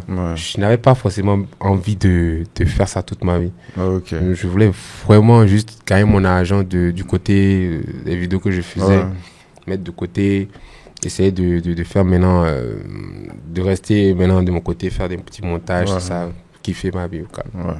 Et là-bas, avec Jojo, vous avez créé je ne sais pas si tu es conscient que vous avez été le noyau de quelque chose qui a été vraiment grand au niveau du web humour. Vous avez fédéré des Béninois. Il y a des talents comme Tranquillin qui se sont greffés à vous. Il y a Pandira qu'on a reçu qui a parlé également de ce centre de formation-là que vous avez. Il y a beaucoup de gens à qui vous avez tendu la main. Et quand tu repenses à cette période... qu'est-ce que tu en retiens? Non, c'était cool. C'était trop bien. Moi, je suis vraiment très, très content. Les gens ne se rendent pas compte. La fois dernière, j'avais fait une interview la fois dernière. Je disais j'avais fait une vidéo qui a fait 500 millions de vues. Et les gens pensaient que je blaguais. Les gens pensaient que je blaguais. Mais dans ce temps, on faisait des trucs de malade. Les gens se rendent peut-être pas compte. On ne fait pas forcément la promotion des nôtres. Mais vous vous rendez pas compte, mais en Afrique de l'Ouest, il y a personne qui nous dépassait. Même les Nigérians. J'ai encore des messages des Nigérians qui m'écrivaient sur Instagram pour me dire, Axel, c'est comment ça, je m'en sors pas sur ça, ça. Mais comment tu expliques ça, ce que vous avez créé? On le faisait tellement naturellement qu'on ne se prenait même pas la tête pour les records qu'on faisait. C'est-à-dire, comme je t'ai dit, c'était des hobbies, mais juste des hobbies qui nous rapportaient un peu d'argent. Bon, un peu, vous avez touché quand même. Bon, un peu. Je pense que parmi vous, tu dois être l'un de ceux qui ont bien vécu cette époque. Ah, bien. C'est ça, en fait, c'est ça, en fait, qui m'a permis aussi de mettre un peu de côté et de gérer un peu aussi de mon côté musique et tout. Donc, quand les gens disent aujourd'hui, ouais, Axel, il est plus favorisé aujourd'hui à cause de ça. Non. C'est le travail. C'est ça. Je faisais 6 vidéos par semaine. C'est dingue. Je faisais 6 vidéos des fois. Je postais tous les jours. Je postais tous les jours. J'ai perdu ma page Facebook 2 fois. Ah ouais. J'avais une page de 6 millions d'abonnés, je l'ai perdue. Donc, j'ai complètement, je suis complètement... Quand on perd une page comme ça, comment tu t'es senti? Ah. Qu'est-ce qui se passe dans ta tête? Est-ce que tu as l'énergie? Tu sais, je me rappelle à l'époque, moi je faisais des instrus. Ouais. Et je pense j'avais sur mon ordi, j'avais près de 400 et j'en vendais tout ça, j'avais 400 et tout. Et un jour mon disque dur a cramé. Ouais. Et j'ai mis au moins 3 mois à m'en remettre. Hein. Et je pense que c'est même là que je suis sorti du beatmaking, en fait, parce que ça m'a tué. Moi, au moment où j'étais au Sénégal encore, j'avais une page de 2 millions qu'on m'avait piratée dans le temps, alors que genre, ça marchait assez très bien pour moi aussi au Sénégal. Et je me suis calmé, j'ai recréé une autre. Et là, quand je suis allé à Paris et tout, après, ça allait tellement vite. Je suis allé à 6 millions d'abonnés. 6 millions d'abonnés. Et là, je l'ai perdu aussi. Là, on n'avait pas piraté, mais c'est Facebook et tout, avec le truc là et tout, le règle de quoi là. Ils ont supprimé la page, je sais pas, un truc comme ça, du jour au lendemain. Waouh. Et après, c'était vraiment une période un peu truc là pour moi. Et moi, c'est pas comme ça. Moi, je me laisse pas abattre. Ouais. Tu pleures un peu, après tu reprends. C'est tout. Tu pleures un peu, après tu reprends. Ouais, j'imagine tu avais des collaborations, tu avais plein de choses sur le feu. Exactement. Avec des chiffres comme ça. Exactement. Et comment tu justifies ça? Comment tu t'en sors? C'est ça qui a été le déclic. Hein. Okay. C'est ça qui a été le déclic vers la musique. Okay. Parce que je faisais des vidéos, surtout au dernier moment comme ça, je faisais des trucs sur YouTube et tout avec Bisha qui est, grâce à qui même on faisait des scores de malade, une très bonne actrice. Une amie, elle est excellente. Je faisais des chiffres de malade et à un moment, en fait, vous savez, même Facebook, en fait, à un moment, ils nous mettaient les bâtons dans les roues parce qu'ils voyaient qu'on faisait trop de vues. Vous faisiez trop d'argent. Ils s'attendaient pas. Voilà, on faisait trop d'argent. Ils s'attendaient parce qu'en Afrique, parce qu'il y avait Jojo, il y avait moi, il y avait Sean Bryden. En fait, il y avait nous trois là. Sean Bryden, Jojo et moi. Avec vous avez filmé le game. Non, c'est facile. À un moment, tu t'imagines, tu fais 20 millions de vues en 2 jours. Ouais. Et j'ai l'impression qu'à l'époque, c'était facile, en fait. Enfin, pour vous, c'était facile. Vous aviez compris un truc. Mais c'est quoi le truc que vous aviez compris? On avait compris un truc. Ouais, mais c'est quoi le hack, ce que vous aviez compris là? C'était quoi? C'était le suspense. C'est facile. Okay. Les gens, quelqu'un qui veut regarder ta vidéo, il a besoin de suspense. Et surtout Facebook, ils ont besoin d'une partie de suspense pour mettre la publicité. Okay. Donc, c'est au moment où les gens se disent, qu'est-ce qui se passe? Allez. C'est là qu'ils mettent la publicité. Et là, en fait, nous, on a compris, en fait, que c'est le suspense, c'est depuis le début de la vidéo. Ok. C'est-à-dire de mettre au moins les gens bien au début de la vidéo. Et nous, on faisait des vidéos où on ne parlait pas trop. Donc, moi, les gens qui me suivaient le plus, c'était les Indiens. Les Indiens, mais j'avais peut-être 50% de personnes qui me suivaient, les Indiens ou les Arabes. Plus tu parles français dans ta vidéo, plus tu éloignes les personnes. Donc, il n'y avait pas c'était vraiment le secret. Tu parles pas trop dans tes vidéos. Suspense. Et voilà, tu auras plus de public, c'est tout. Et quoi encore? De bons acteurs. Les gens qui jouent bien, qui n'ont pas froid aux yeux, qui, même s'ils doivent sauter une tôle, mais sauter, en tout cas, ils ont envie de sauter. Il y avait de très bons acteurs aussi, donc c'était facile. Ok. Ben écoute, donc cette période, c'était la période dorée. Vous avez mis le Bénin sur la carte. Oui. Mais après, c'était dur, hein, parce que faire des vidéos tous les jours, et aller au cours aussi, c'était vraiment très dur. C'était dur, mais on travaillait. Et après, comme on travaillait, qu'on est habitué à travailler, ça devenait facile pour nous. Mais les gens, vous étiez tous ensemble aussi. Il y avait une émulation. Exactement. Chacun aidait l'autre aussi dans ses vidéos aussi des fois. C'est ça en fait. Mais c'était pas du tout facile. Hein. C'était en plus en France, loyer à payer, et tout comme ça, beaucoup de choses à gérer. Donc vraiment, nous tous là, il faut quand même féliciter le travail qui a été fait. Non, ça n'allait de rien. Ouais. Non, mais c'est énorme. C'est énorme, en tout cas. C'est énorme ce que vous avez réussi à faire à cette période-là. Mais parmi vous, là, c'était qui le plus fou? Le plus fou, je dirais, c'est Tranquillin. Ah ouais? Tranquillin. Parce que fou, je dirais... Non, fou, dans les vidéos, je dirais Jojo. Mais le plus drôle, c'était Tranquillin. Ouais. Le plus drôle, c'était Tranquillin. Moi, j'ai tout dit que moi, j'étais pas le plus drôle. Moi, j'étais plus celui qui était dans les scénarios. Même quand je fais des vidéos avec Jojo, moi, j'écris les scénarios. Je ne prends jamais la partie, le rôle le plus drôle. Ok. Jamais. Moi, je m'occupe de tout ce qui est scénario, montage. Je fais et puis je mets. Le moins que la vidéo marche, je m'en fous. Ouais. On peut même dire que Jojo est plus drôle que moi, je m'en fous. Ouais. Mais tu as eu très vite ce recul-là par rapport à l'ego, parce que les métiers artistiques, ce sont des métiers où si tu sais pas faire, ton ego peut t'amener à faire des mauvais choix ou à mal analyser des situations. Donc toi, t'en avais rien à foutre d'être le plus drôle. Tu voulais que ça la marche. Vidéo marche, genre, ça génère de l'argent. C'est le plus important pour moi. Toi, tu es concentré. Moi, je suis très concentré. Je fais ma vidéo. Et des fois, même je fais mon scénario, je me rends compte que ça va me mettre en avant. Mais ce n'est pas le rôle qui me faut. Genre, un rôle où, par exemple, il faut jouer le daron, tout ça. Le daron, c'est tranquille. Tranquillin, ouais. Tranquillin, en fait. Ouais. Donc, je l'appelle, je dis, gars, j'ai un truc ou toi, il vient, il passe et puis il joue le rôle, tac, ça marche. C'est tout. Même le prochain, quoi, il revient encore. Moi, je m'en fous. Il y a même des vidéos où j'apparais une fois. Le reste, c'est tout, c'est les autres. Moi, j'ai pas de problème, hein. Du moment que c'est bien, ça marche. Je suis content. Ok. Et je pense dans cette période, il y a eu le Covid qui est arrivé. Ouais. Aussi. Comment est-ce que toi, tu as vécu cette période de Covid-là? C'est le Covid même qui a fait que ça a marché pour moi encore. Sur TikTok. Sur TikTok, je suis arrivé vraiment sur TikTok, vraiment, parce que quand j'avais perdu ma page dans le temps et que je suis venu à Paris, après, quand il y a le Covid, c'est le Covid qui a accéléré encore. Parce que tout le monde était à la maison. Ouais, donc je produisais. J'étais même seul à la maison. À des moments, je jouais 4 rôles, moi seul. Je faisais 5 rôles. Je jouais la maman, l'enfant, le papa, tout ça. Donc, moi, j'accélérais. Le Covid ne m'a rien fait. Le Covid, au fait, au contraire, m'a permis d'avoir le public qui est à la maison. Je chauffais les gens matin, midi, soir. Je faisais même 2 vidéos par jour des fois. Et là, c'est là que ça a pu se péter sur TikTok pour moi. J'avais eu, je sais pas, près de 1 million d'abonnés en 2 mois sur TikTok. Voilà. Ok, nice. Et là, tu avais quel âge dans cette période-là?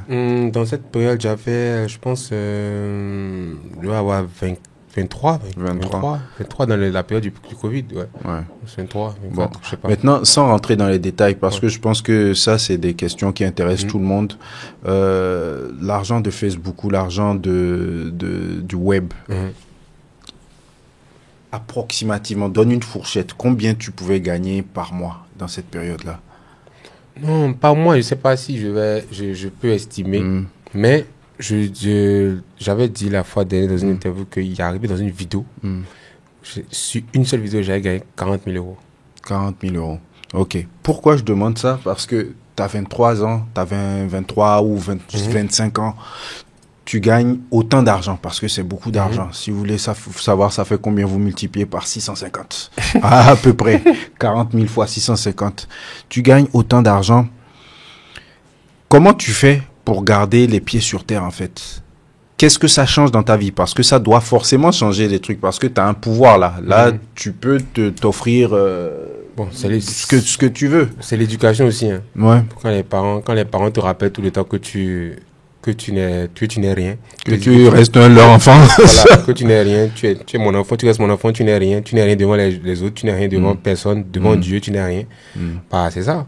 Et en plus, même quand tu gagnes 40 000, quand tu te rends compte que tu payes les impôts de 10 000, 15 000, tu te poses un peu, tu te dis, frère, ce que je gagne là même là, des fois même je mets même plus dans mes vidéos. Des fois même tu vas te rendre compte que dans tout un mois, tu finis par claquer 10 000 euros dans tout ce que tu as utilisé.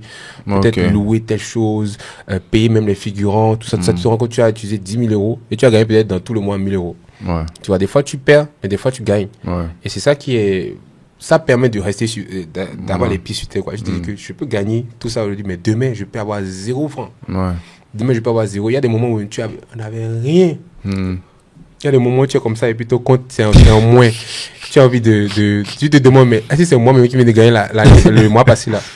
Parce que je me rappelle vraiment quand j'ai gagné assez et tout, à un moment, j'avais vraiment envie de prendre une voiture parce que pour me déplacer tout ça, quand j'ai pris la voiture et tout, je vois que mon compte aussi ça a diminué un peu. Ouais. Ça a diminué un peu. Après, genre, ça a commencé à être dur et tout. Après, j'ai encore forcé, j'ai encore fait des vidéos, tout ça, c'est encore revenu un peu.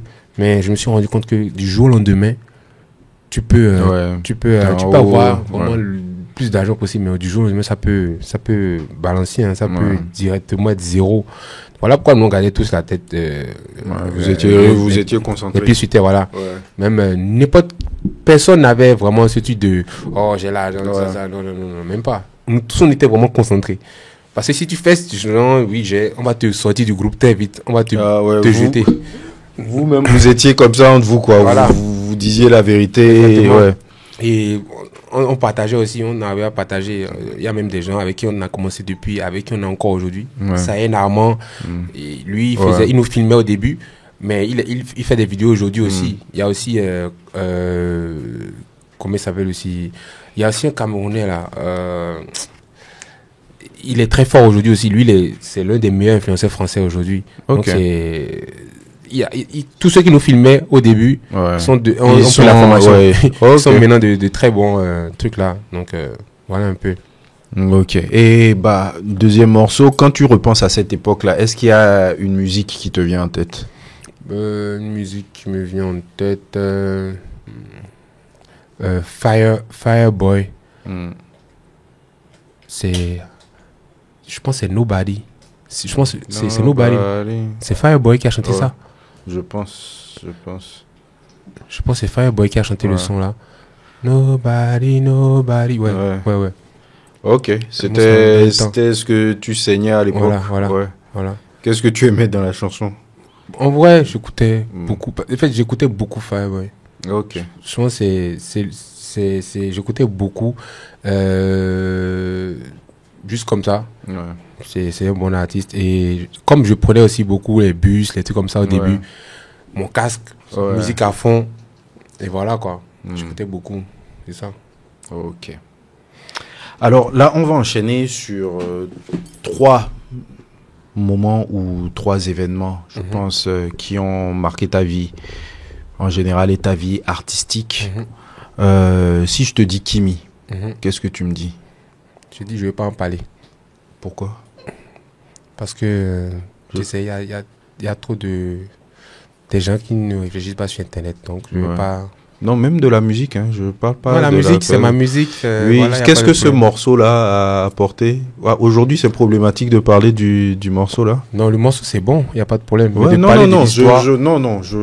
veux pas parler de l'histoire. Je veux pas, enfin, à la limite, parler du morceau, de ce que ce morceau a apporté dans ta carrière. Parce que pour moi, je pense que c'est là où il y a eu un véritable switch. C'est ce morceau qui t'a vraiment installé. Comment est-ce que tu as réfléchi? Parce que même la stratégie, la manière dont tu as amené ça et tout ça, c'était stratosphérique. Ouais, en vrai, c'est pas, comme je te l'ai dit, moi, je trouve pas que ce soit quelque chose d'extraordinaire. C'est beaucoup d'esprits se sont rencontrés et beaucoup de personnes qui étaient suivies par beaucoup de personnes et qui a fait directement un boom. Je pense que n'importe quel son aujourd'hui qu'on prend, où il y a autant de personnes qui mettent autant d'énergie, il y aura forcément un boom comme ça. Donc, Mais c'était réfléchi tu savais que ça là, c'était du tout droit avec cette stratégie. Je savais depuis. J'espérais même plus à un moment. Mais voilà quoi. Je savais que ça allait faire ce boom là. Mais le plus dur, c'était vraiment de pouvoir maintenir jusqu'à aujourd'hui. C'était plus ça qui me faisait peur que le fait que ça marche. Ok. Je te parle du prix MUD. Ouais, si je te dis le prix MUD. Tu reçois le prix de meilleur artiste d'Afrique de l'Ouest, c'est bien ça? En fait, dans ce moment, oui, exactement. J'avais déjà participé une année où j'avais pas gagné. Et l'année passée, j'ai gagné, en fait, cette fois-ci. Ouais. Donc, il y a eu plein de critiques, comme tu as dit, mais est-ce que toi, à ce moment-là, est-ce que tu te sens enfin reconnu par l'industrie, ou comment tu te sens quand tu remportes ce prix? Ben, moi, c'était totalement mérité, parce que dans ce moment-là, on avait sorti que des bangers. Des bangers. Ouais. On a sorti Célibataire, on avait fait Casino de Paris, on avait fait beaucoup de choses. Donc, pour moi, en fait, c'était tellement un truc là. Et surtout, on avait fait des choses auxquelles les gens ne s'attendaient pas. Ouais. C'est ça, en fait, on était sorti dans le dos, donc voilà. Ouais. C'est bien. Donc, tu l'as assumé pleinement. Ouais. Cette année encore, peut-être. Ok, Inch'Allah. Inch'Allah. Et justement, Casino de Paris. Casino de Paris, c'était un défi. Hein. Ouais, c'était un challenge défi, de fou. Ouais. En tout cas, c'est mon équipe et tout qui a eu l'idée, qui a dit, mais Axel, tu es suivi pas que des Béninois, tu vois, il y a beaucoup plus que des Béninois, donc le meilleur moyen, c'est de faire un truc en France où tu auras la plupart des nationalités qui te suivent et on va voir ce que ça va donner. Moi, j'ai dit, on y va. Puis c'est ça. Et quel est le rapport que tu as avec la diaspora, justement, enfin, ou avec les diasporas africaines? En vrai, c'est surtout au Sénégal que j'ai eu ce rapport-là, parce qu'au Sénégal, j'avais beaucoup d'amis de différentes nationalités, que ce soit les Gabonais, que ce soit les Togolais, Ivoiriens, Camerounais. Vraiment, j'ai des amis de toutes les nationalités. Donc, j'ai vraiment puisé chez chacun d'eux des choses, et j'ai pris, que j'ai juste mis sur mes contenus, et directement, ça a ramené beaucoup de personnes. Ok. Est-ce qu'il y a un moment où les différentes critiques qu'il y a pu avoir dans le game, ou même des situations avec des collègues à toi avec qui vous étiez proches, qui se sont retournées, je ne veux pas citer de nom parce que je pense que ça n'en vaut pas la peine. Comment est-ce que tu vis ça? Est-ce que ça te blesse? Est-ce que ça te fait douter de toi? Est-ce que tu te dis des fois, peut-être que j'aurais pas dû faire ci, j'aurais pas dû faire ça? Comment est-ce que tu gères ce genre de... Non, les seules choses qui me font douter de moi, c'est quand je dirais, plus quand mes proches, ou bien des gens qui sont vraiment très très très proches de moi, ne croient pas en moi. C'est ça juste qui peut me faire peut-être un peu douter, mais c'est impossible. Moi, mes proches, ils me kiffent de malade, et ils me permettent aussi d'avancer dans ce que je fais. Même quand il y a certains projets qui ne marchent pas comme je veux, je ne doute pas. C'est pas ça qui peut me faire douter. C'est vraiment, il y a des forces, il y a des gens, en fait, il y a 2 ou 3 personnes qui sont vraiment des piliers dans ce que je fais. Et quand ils me donnent la force et tout, moi, il n'y a pas de problème. Donc, j'ai jamais douté. Moi, j'ai jamais douté. Et que dire, je sais pas, au niveau des critiques, tout ça, c'est cool. Les critiques, ça fait partie du game. Hein. C'est partie du game. Mais comme je l'ai toujours dit, je ne regarde pas les critiques publiques et tout. C'est bien. Des fois, je vais répondre à une personne pour lui rappeler qu'en fait, on n'a pas élevé les moutons ensemble. Juste pour lui dire que on n'est pas amis. Voilà. Mais les gens qui me saucent le plus sur Internet sont les gens qui me critiquent le plus en inbox. Les gens qui te saucent le plus sur Internet. Ce sont ceux-là, en fait, qui me donnent les meilleures critiques en inbox. C'est-à-dire, quelqu'un, comme on le dit, le linge, ça se lave en famille.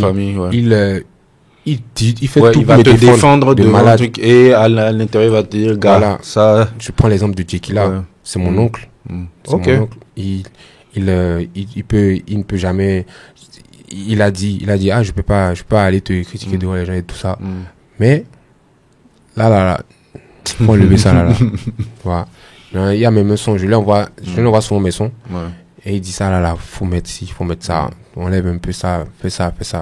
Des fois, j'essaie de lui dire, non, tonton, ça là, quand même, je peux pas enlever parce que c'est ça mon intention, tout ça. Et puis il dit, ok, bon, quand même, enlève l'autre chose là. Rajoute ça. Rajoute de la guitare ici, ça. Donc, en fait, les gens ne se rendent pas compte. Ce n'est pas leurs critiques publiques qui changent quelque chose. Moi, je regarde même pas les critiques publiques. Ouais. Moi, je m'en fous complètement des critiques publiques. Parce que si tu veux vraiment me faire un reproche ou me dire quelque chose, bah, je pense que c'est plus simple de me le dire, en fait, en face ou bien parce que quand tu le dis publiquement, tu as ton intention. Ouais. Tu sais, au fait, ce que tu recherches et tout. Mais, j'écoute plus les gens qui ont l'habitude de me défendre devant tout le monde et qui m'insultent devant moi. Ils me disent, ouais, toi, petit, là, ce que tu fais là, genre, je n'ai pas kiffé, hein, ça là, que tu as fait là, c'est pas bon. Alors qu'il fait semblant devant les autres trucs là. Ouais. Donc, le jour où maintenant, une personne comme ça vient te dire, ah, ce projet que tu viens de sortir là, c'est une bombe. Il te dit ça en inbox, c'est que vraiment le projet là est fort. Ouais. Parce que je prends l'exemple de tonton Jiki là. Quand j'ai fini le conseil, il est venu me dire, petit, félicitations. Quand les gens comme ça te disent félicitations, faut aller dormir. Faut aller dormir, puis tu te réveilles, maintenant tu reprends encore le travail. Voilà, donc c'est un peu ça. Les critiques, ça fait partie du game, c'est cool, ça fait avancer aussi. Mais bon, moi je ne regarde pas. N'importe qui peut se lever et te critiquer. Si tu écoutes tout le monde, tu vas te perdre.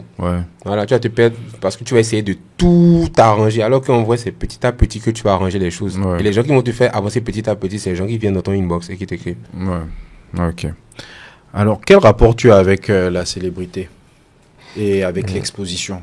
Parce que tu es très exposé, du coup, je pense que même en dehors du Bénin, quand tu sors, on te reconnaît facilement. En plus, bon, tu passes pas inaperçu. Hein. Donc, quel rapport tu as avec ça? Moi, le seul truc qui me dérange aujourd'hui, c'est le fait que je ne puisse plus m'exprimer librement. Tu peux plus t'exprimer librement quand tu es quelqu'un qu'on connaît et tout. C'est ça qui me dérange le plus.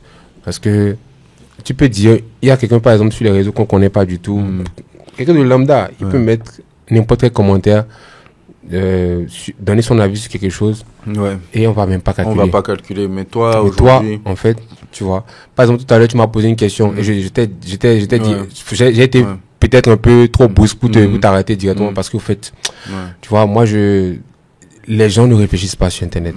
Tu vois, beaucoup de personnes ne réfléchissent pas sur Internet. Et moi, je ne veux même plus être entaché par quelque chose ou un truc comme ça. Il y a beaucoup de personnes qui s'imaginaient pas que j'allais être encore dans la musique aujourd'hui. Se disaient que j'allais commencer, après je vais arrêter. C'est juste un hobby vite fait ou bien, voilà, c'est juste un truc du moment. Donc maintenant que je suis dans mon truc et tout, je m'y plais, que j'ai pas de soucis. Je ne veux même plus de soucis. Je veux pas de problèmes. Je reste dans mon truc. Ça marche juste un peu. C'est bon. C'est tout. Tu veux juste faire ta musique. C'est tout. Voilà. Ça me gratte aussi des fois de pas pouvoir m'exprimer. Parce que moi, je suis quelqu'un, je m'exprime. Et c'est ça, qui m'a ramené beaucoup de problèmes dans ma vie, le fait que je m'exprime. Mais j'ai travaillé sur moi et puis j'essaie de me canaliser. Voilà. Mais qu'est-ce qui t'a fait travailler sur toi, justement? Tu t'es rendu compte que la paix... C'est l'ambition d'aller loin dans ce que je fais. C'est le fait de ne pas aussi vouloir, parce que je suis pas seul, il y a mon équipe aussi, il y a beaucoup de personnes qui croient en moi, donc faut pas juste que je pense à moi seul et que je commence à faire des trucs là et gâcher le travail de toute une équipe, quoi. Donc c'est pour ça que moi je me canalise maintenant. Sinon moi j'ai peur de personne. Je te dis les 4 vérités et puis je m'en fous, tu vas me faire quoi? Donc mais c'est juste pour ça, pour ne pas gâcher les trucs aussi. Des fois on lance des sons pour que le son marche bien, rester dans notre son et tout, ne pas vouloir qu'un buzz bizarre vienne cacher. Donc moi souvent je m'éclipse maintenant, je ne veux même plus des trucs comme ça. Bah écoute, tu parles de ton équipe, tu parles beaucoup de ton équipe. Comment est-ce que tu es entouré? Comment tu es structuré? Actuellement j'ai deux managers. J'ai un manager principal qui est Arnaud Lamaille et j'ai un autre manager, un deuxième manager qui est Kevin Adotevi. Et il est très féroce. On a des discussions. Salut Kevin. Il lâche rien. Voilà. Big up à lui. Il y a Kevin. Et dans mon staff, il y a beaucoup de personnes dans mon staff qui font même des trucs dans l'ombre et tout. Par exemple, il y a quelqu'un qui doit venir ici. Anani Williams, c'est l'un de mes assistants.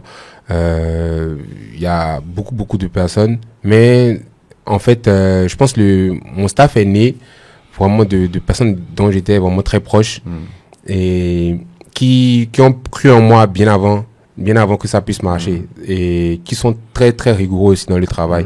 Voilà, parce que on aime bien s'amuser et tout, mais quand on commence à travailler, on est très rigoureux. Moi, c'est vraiment, je pense que c'est l'un des critères en fait vraiment des gens qui sont dans mon équipe. Parce que Arnaud, je pense que tu connais Arnaud aussi. Oui, Arnaud aussi. Arnaud, il peut jamais être quelque part et puis il y aura pas forcément une rigueur. Donc, il y a Arnaud et tout. Avec lui, on a essayé de faire une petite équipe là. On est au maximum 5-6. Ouais. Et ça fonctionne. Ça fonctionne. Des fois, on peut aussi, il y a des amis aussi qui peuvent venir nous aider parce qu'ils ont bien envie de voir comment ça marche. Ils nous aident, mais après, voilà, c'est un cercle assez restreint. Voilà. Ok. Et c'est comme ça que tu évolues. Ouais, c'est tout. À part le beatmaker qui est DN Beats, voilà, on a notre petite production, Chakala production, musique et puis c'est tout. Ok, d'accord. Bah, il y a quelqu'un qui a voulu te laisser un message. Et qui avait une question pour toi. Ok, donc si vous voulez bien, envoyez la question. Alors, ma question à Axel Meril, à qui je passe encore une fois les félicitations pour son live à l'Institut français, c'est qu'est-ce qui l'a motivé autant à se lancer dans la musique alors que finalement, il n'en avait pas besoin, qu'il avait énormément de succès avec sa vidéo, qu'il se faisait même énormément d'argent. Enfin, qu'est-ce qui l'a motivé à écouter cette petite voix intérieur qui lui a dit de se lancer véritablement dans la musique et de laisser quelque chose où tout se passait très bien et où il avait plus à perdre qu'à gagner finalement. Bon, au final, j'ose croire qu'il est plus gagnant au vu de sa carrière musicale, mais d'où vient cette conviction, d'où vient cette assurance que c'était le bon chemin à prendre? Ça m'intéresse beaucoup. Donc c'est Amir El Presidente. Yeah, j'ai reconnu. Avec qui on parle souvent de toi, on a des longues discussions sur toi. Je le salue aussi, je lui dis merci aussi pour sa présence. Il est venu avec ses filles.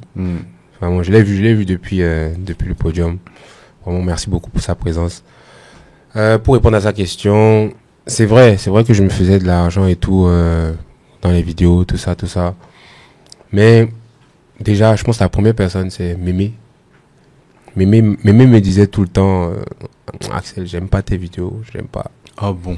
Ouais, il me disait, j'aime pas tes vidéos. Moi, ça ne me dit rien, ça me fait ni chaud ni froid. Tu seras un artiste, tu vas chanter. Elle a dit que tu préfères quand tu chantes. Et tu vas chanter. Elle m'a dit ça depuis quand? Depuis 2020, 2021, je pense. Elle m'a dit ça depuis 2020, 2021. Et je lui disais, non, mais moi j'aime bien et tout. Peut-être tu vas me voir peut-être demain à comment on appelle, à Hollywood, tout ça. Elle dit que lol. Elle dit que, qu'est-ce que tu racontes? Moi j'aime beaucoup tes musiques. Et genre, même si c'est des musiques drôles et tout, c'est des musiques qui de joie. Donc, j'aime plus ça. Donc, elle m'a dit carrément, laisse la vidéo pendant la musique. Et je lui ai dit, non, je peux pas laisser, tout ça. Aujourd'hui, elle me regarde des pieds sourire. Aujourd'hui, elle danse sur mes musiques. C'est pour ça que vous voyez Mémé. Mémé ne sortait pas dans mes vidéos, humour, tout ça avant. Ouais. Mémé est très contente quand elle entend mes sons. C'est pour ça que vous la voyez tout le temps dans mes vidéos. Elle est en train de danser. C'est elle même qui me dit, mais viens à la maison, on va faire la vidéo. Voilà. J'ai même une vidéo, même si elle dansait sur le son de Toufan là. J'ai même pas encore publié même. Elle dit que viens à la maison, on va faire une vidéo ensemble. Et Mémé fait partie des gens qui ont fait péter mon son, le son, le premier son là, le son avant Kimi. Ouais. Ça va péter. Ouais. Elle était tellement contente d'entendre ce son qu'elle voulait participer à ça. Donc c'est un son où on faisait une transition là, ça va péter, et puis on fait boum, et puis elle a un t-shirt même sur lequel c'est écrit ça va péter. Ça fait partie des vidéos qui ont fait péter le son. Donc elle, déjà ça fait partie c'est la première raison. La deuxième raison aussi, je me suis dit, je me suis fait, j'ai perdu mon compte 2 fois. Une troisième fois, je suis fatigué quoi. Ouais. Parce que moi, je suis plus de la catégorie web humour. Je voulais vraiment exprimer mes trucs, je voulais vraiment faire des trucs assez fous. Parce que je pense que l'une des raisons pour lesquelles on avait supprimé mon compte, c'était parce que je faisais des trucs assez, par exemple, pétard, par exemple, j'utilisais un pétard, j'ai vu des trucs, un truc explosif, un truc comme ça. Moi, je voulais vraiment aller dans un truc cinéma. Ouais. Et Facebook ne me permettait pas. Ils avaient trop de restrictions. Donc, j'ai perdu mon compte de 6 millions. Je me suis dit, frère, c'est bon là. Genre, j'étais un peu énervé et tout. Voilà pourquoi j'avais fait un remix de Fresh, la Peufra, avec un ami qui m'a dit que toi, tu peux pas reprendre le truc de Fresh, la Peufra, la shop et tout. Fais ça, on va voir. J'ai fait. Quand il a vu que ça marchait un peu là, il s'est dit, je vais faire un autre truc. Ouais. Le truc, tu vois que, pas mal. C'est là que le truc avec le compas à la fin a vraiment pété. Je me suis dit, je suis fatigué vraiment de faire des contenus, après ça sera supprimé. et tu n'es plus je n'exploite pas mon potentiel pleinement. Donc, je vais aller quelque part là-haut, au moins là-bas, je peux m'exprimer, je peux chanter, je peux danser, je peux acter aussi dans mes clips. Donc, j'ai tout au fait dans la musique. Dans la musique, je peux m'exprimer, je peux danser, je peux jouer dans mes clips. Et quand je joue dans mes clips, vous allez voir que je fais vraiment des scénarios, au fait, où, par exemple, dans le son titulaire, par exemple, il y a des scénarios. Dans le son Kimi, il y a un scénario. Je m'y plais, quoi. Je me retrouve, au fait, je retrouve ce que je faisais avant. Tu as tout. Là, tu as le full package. Exactement. Tout en un. Et je peux danser aussi sur mes sons. Là, je ne me suis même pas encore bien mis encore dans la danse, encore dans mes clips, mais ça va venir encore.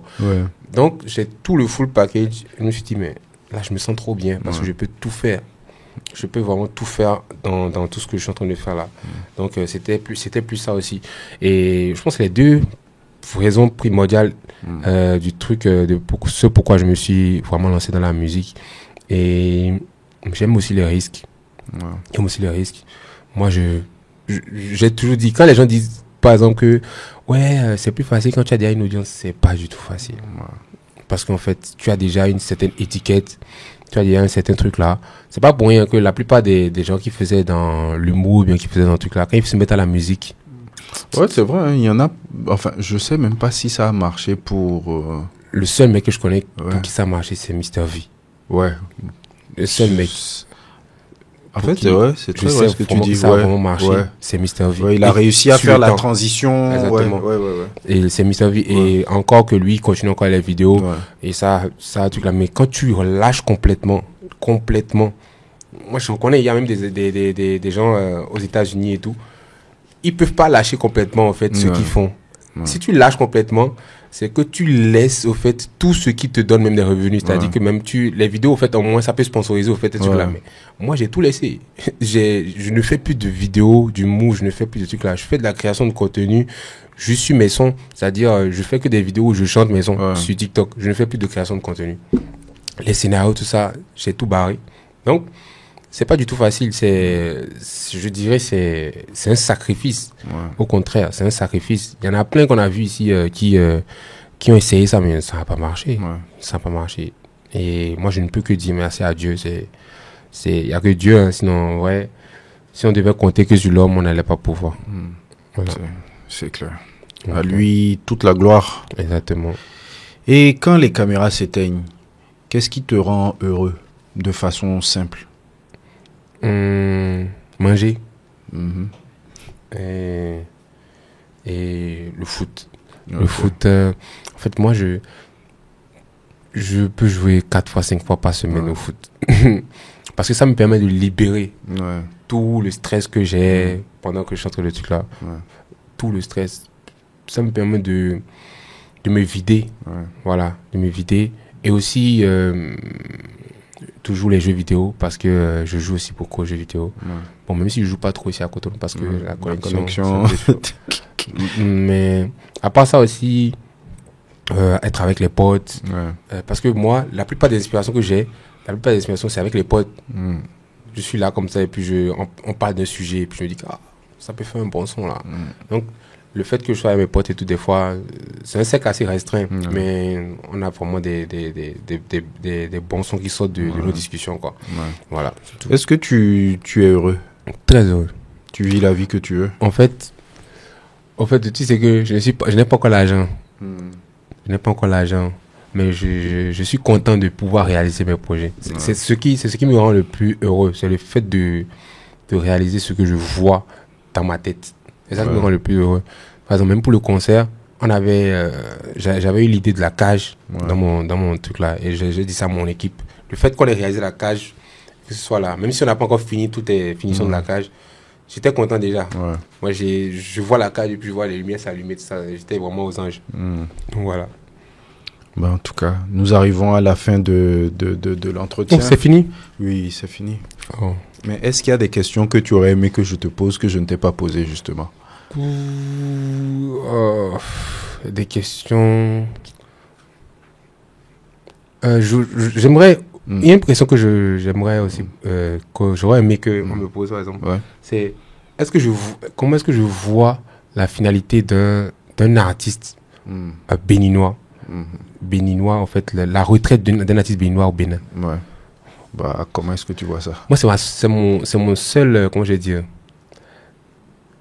c'est la seule peur que moi j'ai.